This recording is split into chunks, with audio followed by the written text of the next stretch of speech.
Uh, Hello.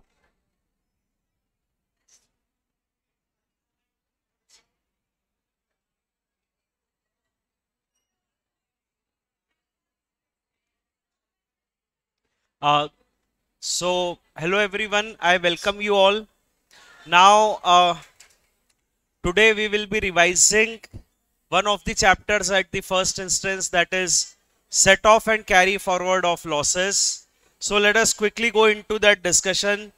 अपने आप में कोई बहुत बड़ा चैप्टर नहीं है, छोटा सा चैप्टर है, बट किसी कॉम्प्रिहेंसिव क्वेश्चन में इस पर क्वेश्चंस आ सकते हैं या इंडिपेंडेंटली अपने आप में एक set off and carry forward of losses का क्वेश्चन बन सकता है।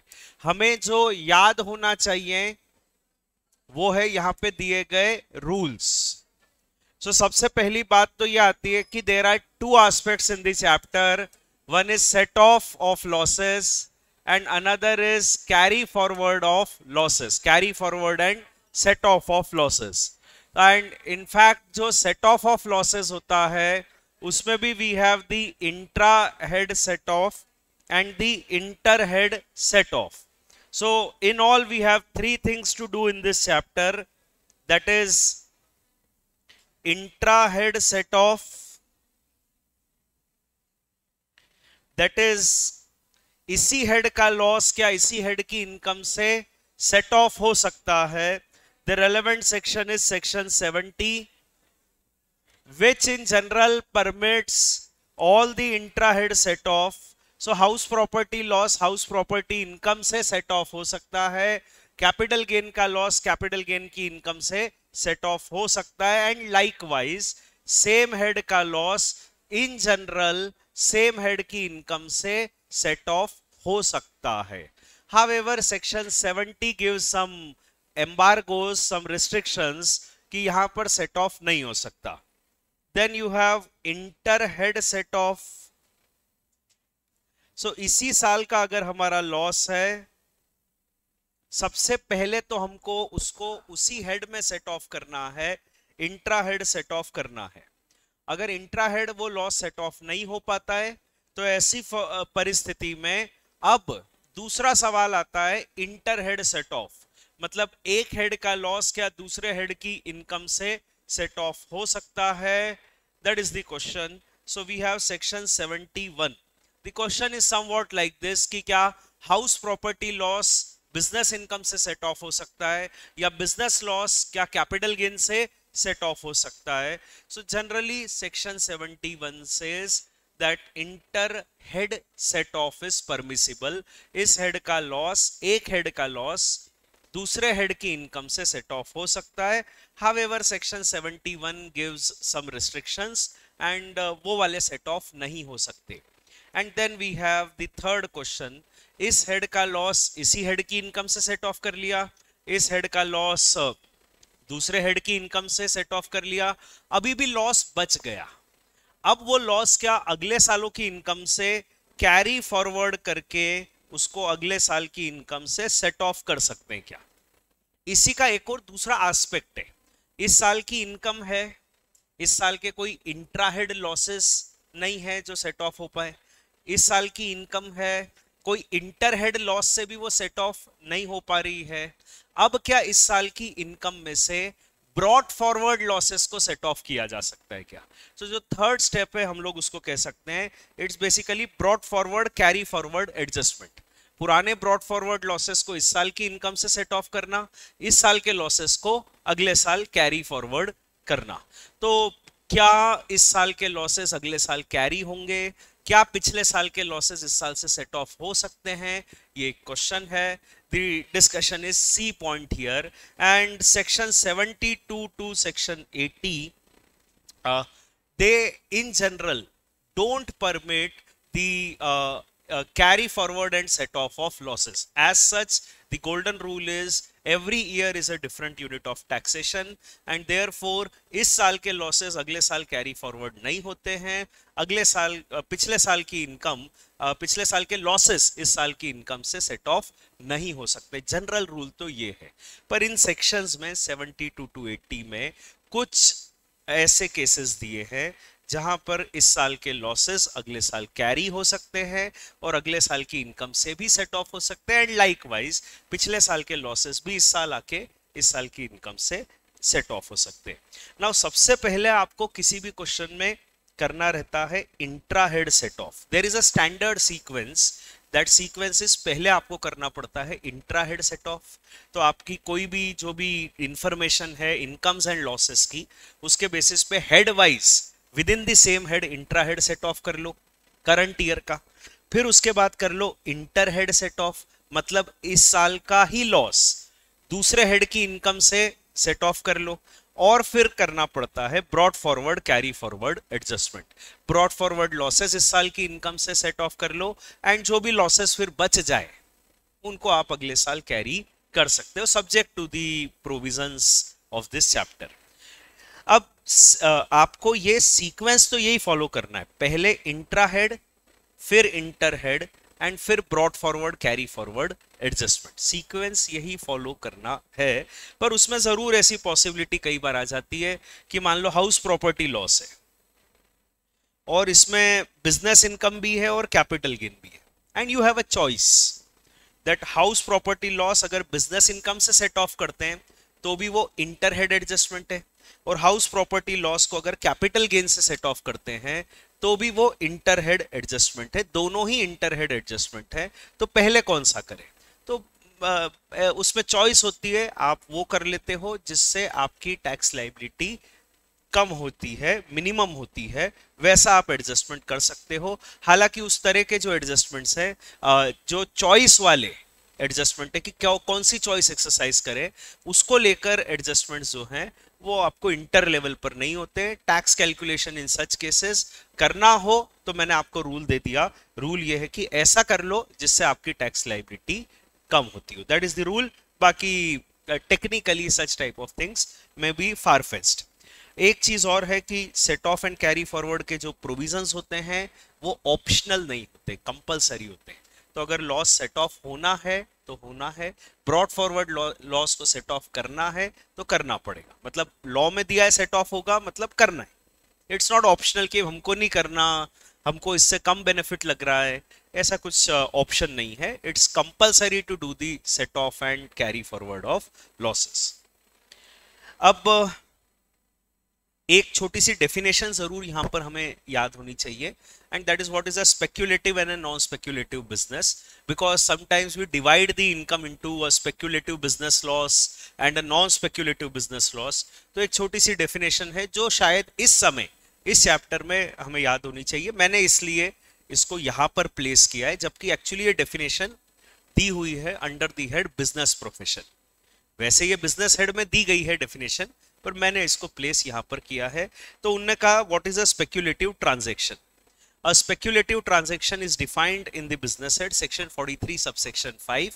It means a contract for purchase or sale of any commodity including stocks and shares if it is periodically or ultimately settled otherwise than by the actual delivery or the transfer of the commodity or scripts। ऐसा लिखा है। Simple भाषा में मैं कहूं कि आपने कोई भी गुड्स, कोई भी शेयर्स, कोई भी स्टॉक को खरीदने या बेचने का सौदा किया, ये सौदा अगर सेटल होगा by the delivery of the goods, if it is settled by the delivery of the goods, then such a transaction is regarded as non speculation. You are not speculating, you are physically dealing in the product. So अगर transaction is settled by the delivery of the goods, it's non-speculation. If the transaction is not settled by the delivery of the goods, it's settled mere on difference in prices। हमने कोई चीज खरीदने का सौदा किया, उसका actual delivery नहीं ले रहे हैं, सिर्फ डिफरेंस इन प्राइस में डील कर रहे हैं। आज मैंने सोना खरीदने का सौदा कर लिया कि 2 महीने बाद सोना इस भाव पे खरीदूंगा, और फिर वो सोने का उस दिन जो भाव है और जो सौदे का भाव है उसके डिफरेंस पे ही हमने सौदे को सेटल कर लिया। अगर ऐसा कुछ किया है तो ऐसी परिस्थिति में it's a speculative transaction. So transaction which is settled bye delivery is a non-speculative transaction. A transaction which is settled not by delivery and merely in difference in prices, that is a transaction which is speculative. तो generally non-delivery transaction speculative होते हैं। However उन्होंने 3-4 exceptions दिए। एक है hedging. If you are doing any hedging transaction to just cover up the risk, insurance type का एक arrangement कि मेरी रिस्क है उसको कवर अप करने के लिए ऐसा ट्रांजेक्शन किया, तो हेजिंग ट्रांजेक्शंस अगर हो रहे हैं तो भले ही वो नॉन डिलीवरी हो, they would be regarded as non speculative. भले ही वो नॉन डिलीवरी हो, वो नॉन स्पेक्युलेटिव। दूसरा, derivatives of shares through eligible stock exchange, shares का futures and options through eligible stock exchange. और तीसरा, derivative of commodities through eligible stock exchange, जिसपे कमोडिटी ट्रांजैक्शन टैक्स दिया जा चुका है। तो रटने के लिए देखो, generally delivery based transaction is non speculative, non delivery transaction is speculative. However 3 ऐसे केसेस हैं जहां पर नॉन डिलीवरी ट्रांजैक्शंस भी नॉन स्पेक्युलेटिव होंगे, नॉन डिलीवरी होने के बावजूद वो नॉन स्पेक्युलेटिव होंगे। Hedging, futures and options in shares through eligible stock exchange, futures and options in commodity through eligible stock exchange, जिसपे कमोडिटी ट्रांजैक्शन टैक्स दिया जा चुका है। इसमें छोटी सी बात एक और है कि वैसे तो futures and options in commodities जो है उनको तभी नॉन स्पेक्यूलेशन मांगेंगे जब उस पे कमोडिटी ट्रांजैक्शन टैक्स दिया जा चुका है, पर कुछ कमोडिटीज में कमोडिटी ट्रांजैक्शन टैक्स एग्जम्प्ट होता है।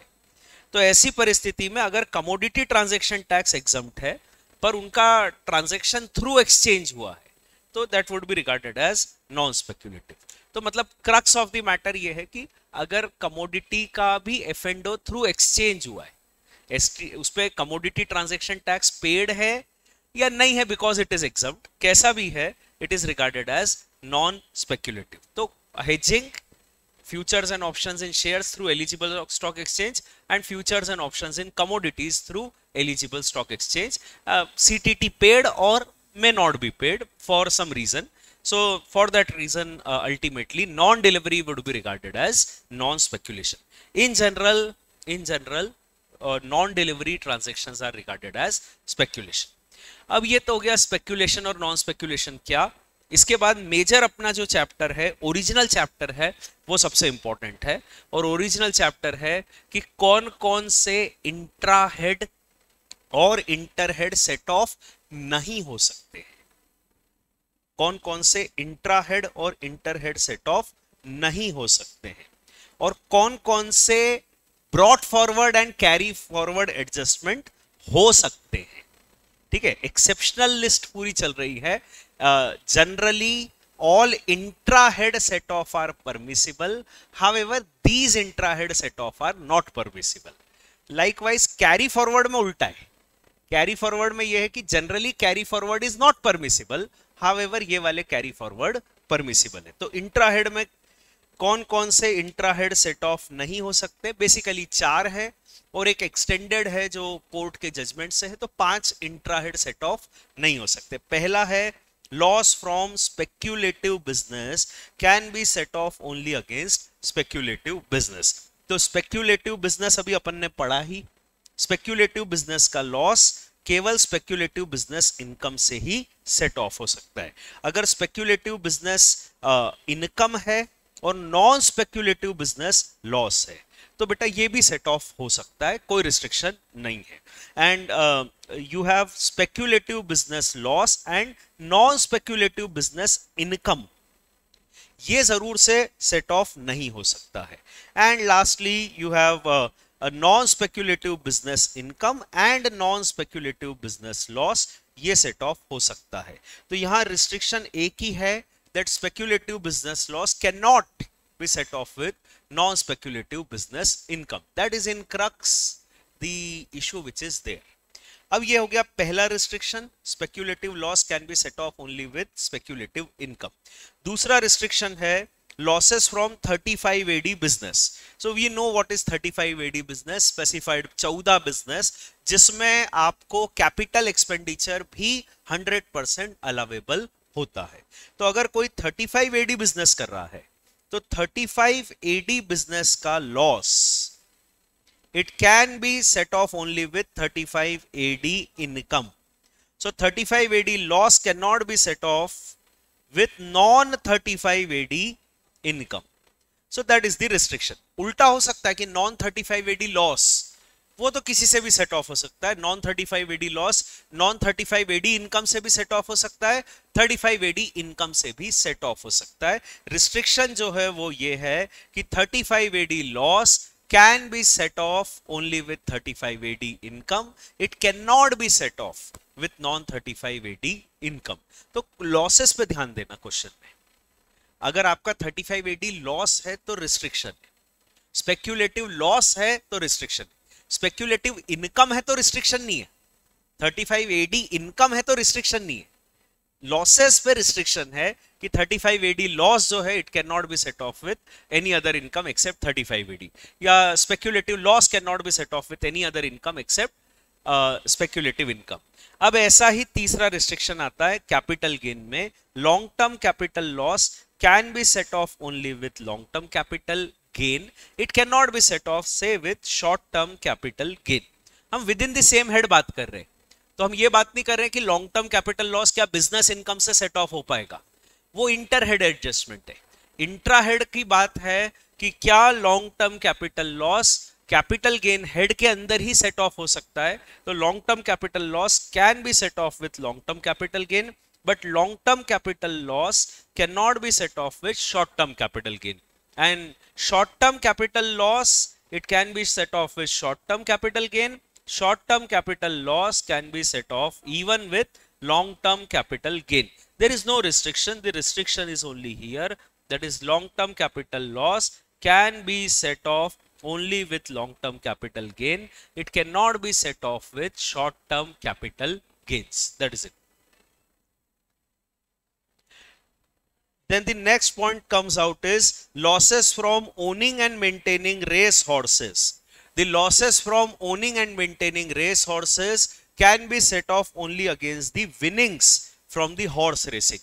So basically we are talking about the head other sources and the activities, some horse racing, some winnings, etc. तो उनका कहना है losses from owning and maintaining race horses, it can be set off only against winnings from horse races. It cannot be set off with any other income. तो generally देखो इंट्रा हेड में सिर्फ 4 रिस्ट्रिक्शन है। Speculative business loss can be set off only with speculative income, 35 AD business loss can be set off only with 35 AD income, long term capital loss can be set off only against long term capital gains, and losses from owning maintaining race horses can be set off only against winnings from horse races. ये 4 restriction law में दिए हैं। एक और है जो law में नहीं दिया है, पर यस वो कोर्ट के जजमेंट्स के आधार पे है, and that is any lottery income, casual income, casual income से कोई भी लॉस सेट ऑफ नहीं हो सकता। और कैजुअल इनकम वाली एक्टिविटी से कोई लॉस होता है, जैसे गैम्बलिंग लॉस, तो वो किसी और इनकम से सेट ऑफ नहीं हो सकता। तो ना तो लॉटरी का लॉस किसी इनकम से सेट ऑफ होगा, ना लॉटरी की इनकम से कोई लॉस सेट ऑफ होगा। लॉटरी से मेरा मतलब है casual income, that is income from gambling, horse racing, ठीक है, all this types of crossword, puzzle, जो भी एक्टिविटी है, तो वो सारी चीजें यहाँ पर आ गई। तो ये सारे लॉसेस जो हैं they cannot be set off with any other income, or any other loss cannot be set off with lottery etc income. तो इंट्रा हेड के ये रिस्ट्रिक्शंस हो गए। अब हम आते हैं इंटर हेड सेट ऑफ पे। तो इंटर हेड सेट ऑफ का गोल्डन रूल ये है, under the section 71 all the inter head set off are permissible. So I can say house property loss can be set off with capital gain, or I can say business loss can be set off with house property income. Any type of interhead set off can be done. However, these interhead set off cannot be done. एक तो वो जो इंट्राहेड ही नहीं हो पाते थे वो इंटरहेड नहीं हो पाते हैं। मतलब speculative business loss can not be set off with any income except speculative income.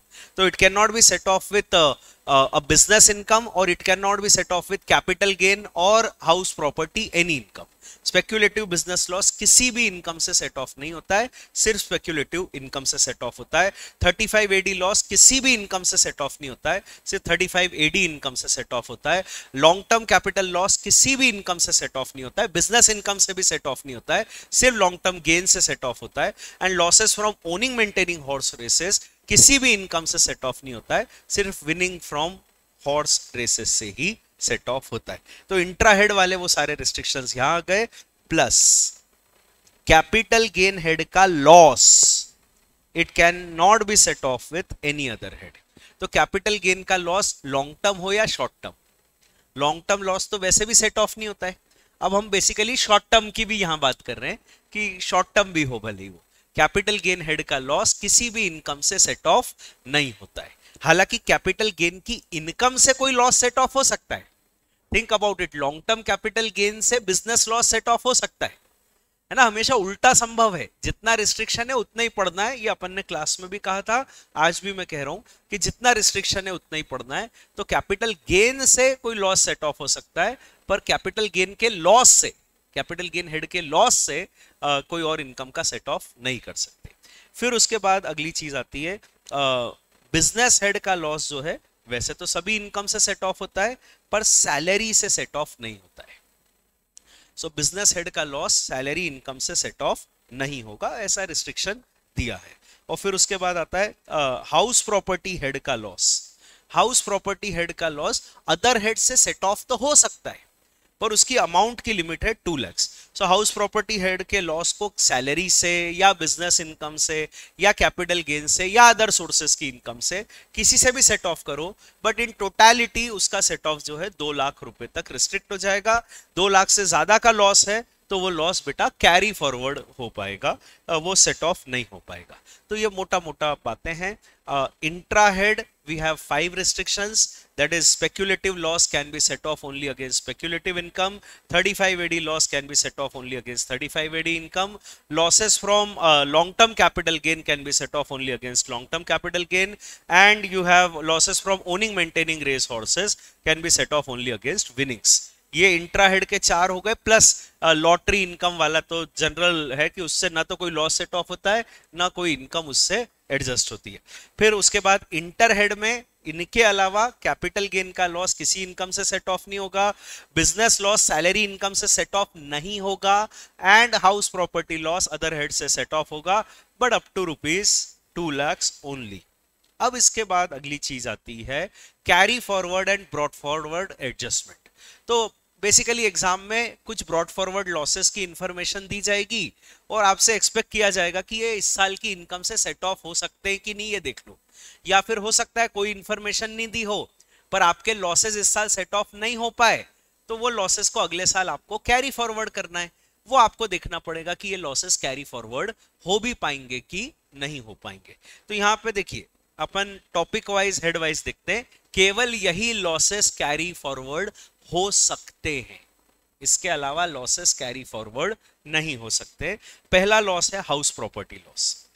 House property loss can be carried forward for 8 subsequent years. First year में तो जो उसका सेट ऑफ होना है हो गया, अब वो अगले 8 साल तक carry forward and set off हो सकता है। तो it can be carried forward for 8 years subsequent to the original year में जो सेट ऑफ हुआ, उसके अलावा 8 साल तक वो कैरी फॉरवर्ड हो सकता है। ओरिजिनल ईयर में वो अपने ही हेड में तो सेट ऑफ हो जाता था अनलिमिटेड, दूसरे हेड से सेट ऑफ हो पाता था अप टू 2 लाख, पर कैरी फॉरवर्ड होने पर वो अपने ही हेड में सेट ऑफ हो पाएगा, दूसरे हेड में सेट ऑफ नहीं हो पाएगा। और ओरिजिनल ईयर जिस साल का return due date, original year जिस साल का ये लॉस है उस साल का रिटर्न अगर ड्यू डेट तक फाइल नहीं भी किया तो चलेगा। If the return of the original year is not filed up to the due date, still it is okay, loss can be carried forward। फिर अगला आता है business loss, non-speculative business loss। So non-speculative business loss can be carried forward for 8 years। 8 साल तक, original year में तो जो होना था हो गया, अगले 8 साल तक carry forward and set off हो सकता है। ओरिजिनल ईयर में business loss can be set off with any income except salary. Original year में business loss can be set off with any income except salary. Carry forward होने पे ये loss restricted हो जाता है and it can be set off only against business income. तो कभी आपको एग्जाम के क्वेश्चन में brought forward house property loss हो तो वो हाउस प्रॉपर्टी इनकम से ही सेट ऑफ होगा।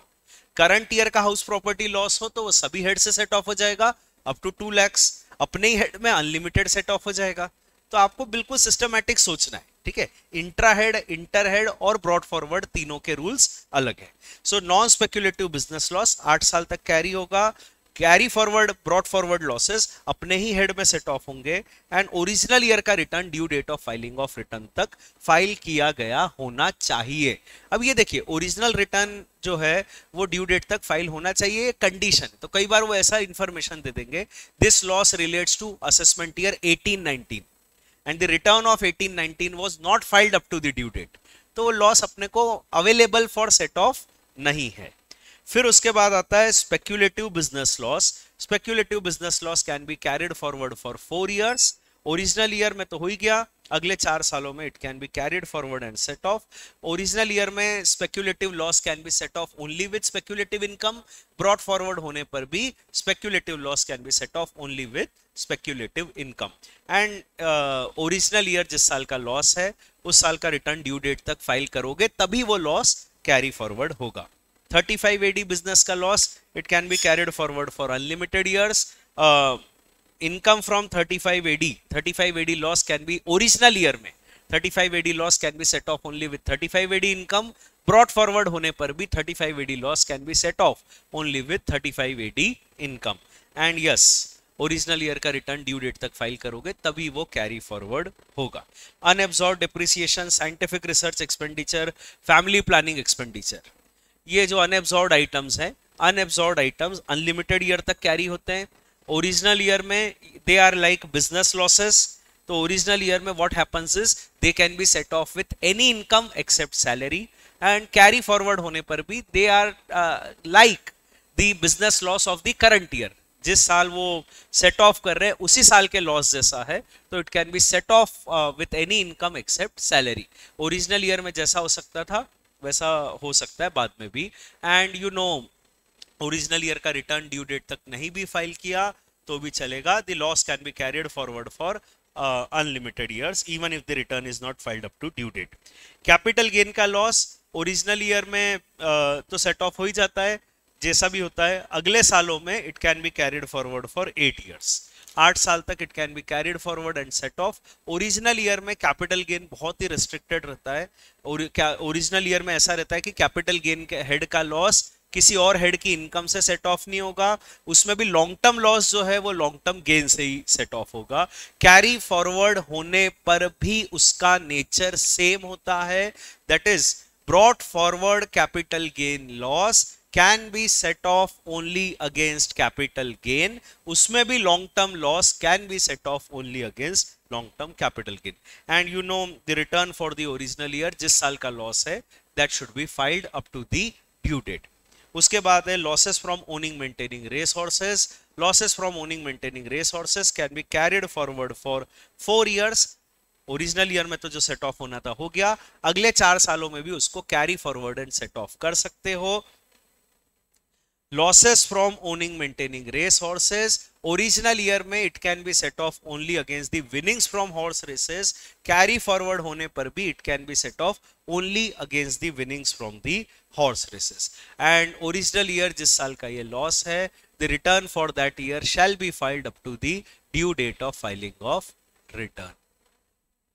ठीक है, crux of the matter is this only. अब आप इस पूरे चार्ट को जब देखोगे तो आप देखोगे इंटरेस्टिंगली सारे लॉसेस 8 साल तक कैरी होते हैं जनरली।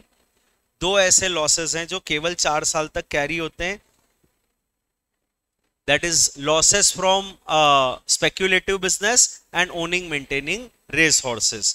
2 ऐसे लॉसेस हैं जो अनलिमिटेड ईयर्स तक कैरी होते हैं, that is unabsorbed depreciation and 35 AD loss. फिर इस चार्ट को जब आप एनालाइज करोगे तो देखोगे कि जो ओरिजिनल ईयर में जैसा सेट ऑफ होता था वैसा ही ब्रॉड फॉरवर्ड लॉसेस का भी सेट ऑफ होता है, लॉसेस का नेचर नहीं बदलता है। जो ओरिजिनल ईयर में जैसा सेट ऑफ होता था वैसे ही ब्रॉड फॉरवर्ड सेट ऑफ होता है, एक्सेप्ट फर्स्ट 2 आइटम्स।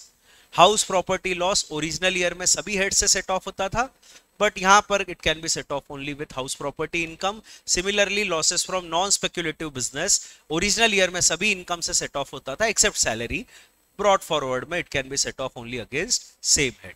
अब तीसरी चीज आप देखोगे इस चार्ट के एनालिसिस पे कि लॉस तभी कैरी फॉरवर्ड होता है जब ओरिजिनल ईयर का रिटर्न ड्यू डेट तक फाइल किया गया है, except 2 cases. So you know everything is a set of 2। To learn it you have to remember everything is a set of 2। और 2 केसेस ऐसे जहां पे जो लॉस है वो it can be carried forward even if the return is not filed up to the due date of filing of return. One is house property loss, another is unabsorbed depreciation, unabsorbed scientific research expenditure, unabsorbed family planning capital expenditure. तो ये है जी set off and carry forward of losses वाला chapter. Thank you for this.